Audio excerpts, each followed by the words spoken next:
হবে কিয়ামতের আগের শেষ রমজান। কি ঘটবে সেদিন? সেই রমজানের মধ্যে আকাশ থেকে শোনা যাবে একটি বিকট শব্দ, কিন্তু সেটা কিসের শব্দ হবে? পৃথিবীতে ওই রমজান মাসটি আসার পরে পৃথিবী চলে যাবে ধ্বংসের মুখে। হ্যাঁ ঠিক, সেই রমজানের পরেই আসবে কিয়ামত। তবে সেই রমজানের আলামত কি? কবেই বা আসতে পারে উক্ত রমজান মাসটি?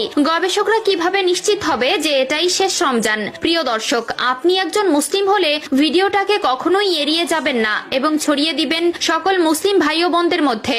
এবং যদি আসন্ন রমজানে সবগুলো